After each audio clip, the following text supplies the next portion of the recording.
Just imagine, it's the late 1940s, the war is over, but budgets are still tight. Groceries are carefully planned and dinner has to work every single night. This wasn't food meant to impress, it was food meant to solve a problem: hungry bellies. So today, we're making a classic 1940s tuna casserole, a dish that newspapers and home economics guides praised as a true budget hero. A simple, filling, protein-rich meal that could feed a family for around 20 cents using nothing more than pantry staples and a single baking dish. And as we cook, we'll take a quick look at what these ingredients actually cost back then and why this humble casserole ended up saving dinner in so many kitchens. Welcome to Apaulo Diner. Hello my friends and fellow Apollonians, welcome back to Apaulo's Diner. I'm your host Apollo Jupiter, and today we're headed into the late 1940s where dinner was planned with pencil, patience and whatever was already in the cupboard. Now, tuna casserole didn't start out as a classic, it started out as a solution, a dish built around what was affordable, available and already sitting on the shelf. Home economists loved it, newspapers recommended it, and families trusted it because it was dependable, filling, and didn't ask too many questions of the cook or the budget. So this 1940s tuna casserole became a quiet kitchen hero, helping stretch ingredients budgets and get dinner on the table without spending more than necessary. Let's get started! First things first, the noodles. This recipe feeds about 3 to 4 people, and for that we'll need 8 ounces or about 225 grams of egg noodles. Bring a pot of well salted water to a boil and cook the noodles just until tender. Not too soft. These casseroles were meant to hold their shape, not melt into the sauce. So it's a good idea to cook them about a minute less than the package suggests, because nobody in the 1940s was aiming for noodle soup disguised as a casserole. Back then, egg noodles were a very practical choice. They were inexpensive, filling and easy to store. A small bag usually cost just a few cents, but it could stretch across more than one meal. It made them a quiet workhorse in many kitchens, not glamorous, but very reliable. Once the noodles are cooked, drain them well and set them aside. And honestly, even today, egg noodles are still one of those budget staples that give you a lot of dinner without much fuss. Now let's build the base of our casserole. In a large bowl, we combine one 10.5 ounce can of condensed cream of mushroom soup, that's about 300 grams, with half a cup or about 120 milliliters of milk. Let's stir that together until smooth. Because a casserole without moisture is just a very polite brick. And this right here is where the late 1940s kitchen really began to change. Condensed cream soups were marketed as a modern shortcut back then. One inexpensive can replaced an entire white sauce. No flour to measure, no butter to melt, no whisking over the stove. Just open, stir, and you're halfway to dinner. On top of that, they brought a really great creamy texture with them. Back then, a can like this cost only a few cents and was considered a clever way to save both money and time. It wasn't laziness, it was efficiency. And when you're building a 19-cent dinner, you don't argue with a can that's this cooperative. Now, should you be a purist and want to make the sauce yourself, no problem. Feel free to check out my green bean casserole video where I show how to prepare an authentic cream of mushroom sauce from scratch. Just add half a cup of milk to the ingredients I use there and you're right on track. So once our soup and milk are smooth, we're ready to add the ingredients that made this dish such a reliable source of protein. Now it's time for the star of the show, the tuna, the backbone of the casserole, even if it never asked for the title role. We'll need 2 cans of tuna and water, each about 5 to 6 ounces or roughly 140 to 170 grams per can. Drain them well and then gently break the tuna apart with a fork before adding it to the bowl. And this right here is what made this dish possible. Canned tuna was one of the most affordable protein sources available in the late 1940s. It was shelf-stable, widely distributed, and relatively inexpensive, usually somewhere around 10 cents, depending on region and brand. That meant you could add real satisfying protein to a family meal without relying on fresh meat. every night. And in the 1940s kitchen, that kind of reliability was practically royalty. Now I know not everyone is the biggest fan of tuna on its own, but give it a chance here. Once it's warmed through and folded into that creamy base, the flavor softens and becomes surprisingly comforting. So let's fold the tuna gently into the sauce. No need to mash it, we want texture, not paste.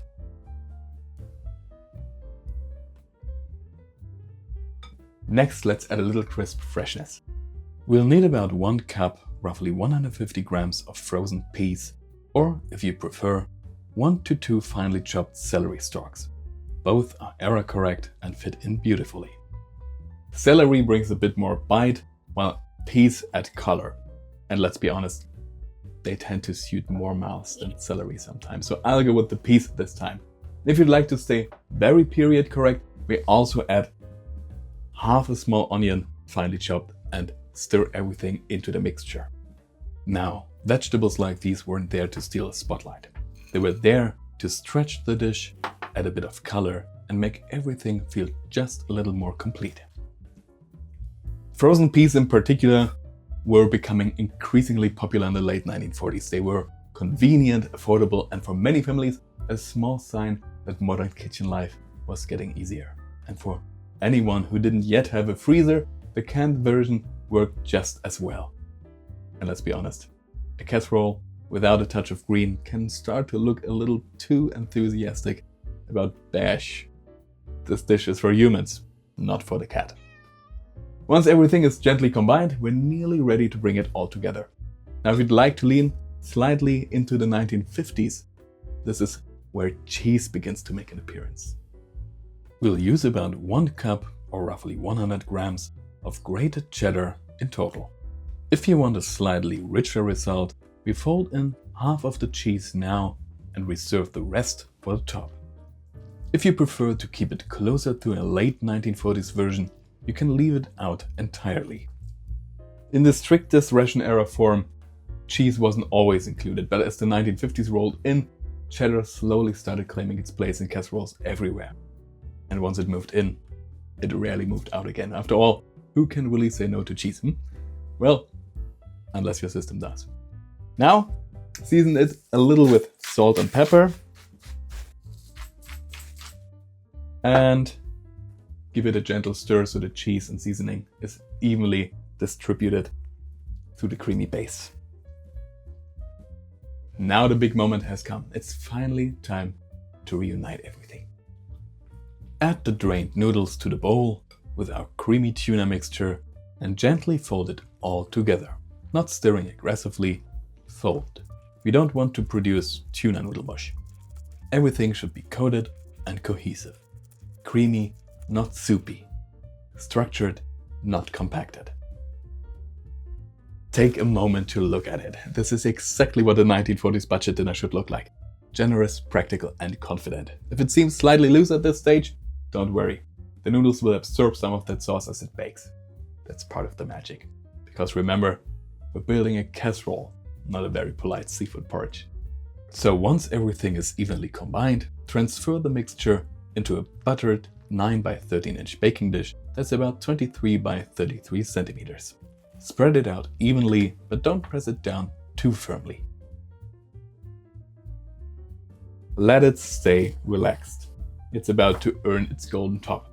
Now for the finishing touch, the topping. If you reserve the rest of your cheddar, sprinkle it evenly over the surface first. This will melt into a golden layer and help everything bind together beautifully. And then comes the crunch. You can use crushed potato chips, buttered breadcrumbs, or crushed salty crackers mixed with a little melted butter. All three were common at the time, nothing fancy. Just clever use of what was already in the cupboard. So sprinkle your chosen topping evenly over the cheese. This layering is important. Melted cheese underneath, crisp topping above. That's what gives you that proper contrast, creamy below, golden crunch on top. Because without that crown of crunch, it's just warm optimism in a dish. And we can do better than that. You'll be surprised how much that texture contrast changes the whole experience. Time to let the oven do its job. Now we place the casserole into a preheated oven at 375 degrees Fahrenheit or about 190 degrees Celsius.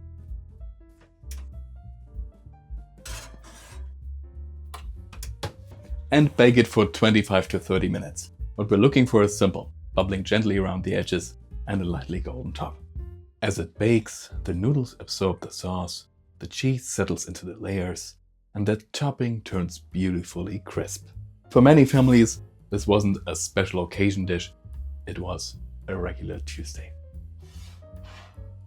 Once it's done, take it out and admire your work. Let it rest for about 5 minutes before serving. That short pause helps it set properly. So when you cut into it, you get a slice, not a landslide. And here it is, golden on top, gently creamy underneath, and carrying that unmistakable aroma of something simple done well. Scoop out a generous portion and serve it just as it would have been served back then.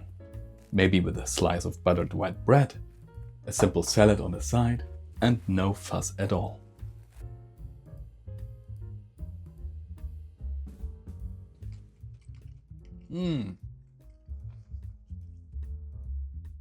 Wonderful. There's nothing extravagant here, no rare ingredients, no complicated technique, just pantry staples, a bit of thought, and a baking dish. And yet, this is the kind of meal that kept tables full in the late 1940s. A dinner that didn't try to impress, it simply showed up. Affordable, practical, filling. And honestly, it still works today. You can have all of that on the table in about 20 minutes of hands-on time, and with ingredients that won't break the bank even now, because sometimes what saves dinner isn't brilliance, it's reliability. And that, my friends, is our 1940s tuna casserole, the kind of meal that quietly saved dinner more times than anyone kept count. Simple ingredients, sensible technique, a bit of crunch on top. A reminder that good food doesn't have to be complicated to be satisfying. If you give this one a try, I'd love to hear how it turned out for you. Peas or celery, cheese or no cheese, chips, breadcrumbs or crackers? What's your favorite? And if you enjoyed this kind of practical vintage cooking, you might also like my green bean casserole, where we make the sauce completely from scratch, or my classic 1950s Waldorf salad with something fresh on the side. If you enjoyed stepping back into this late 1940s kitchen with me, don't forget to like the video and subscribe to Apaulo Diner for more vintage recipes and timeless techniques. Thank you for spending your time with me here today. And until next time, keep your ovens warm, your pantry stocked, and your dinners reliable. Have a wonderful day, and I'll see you in the next episode.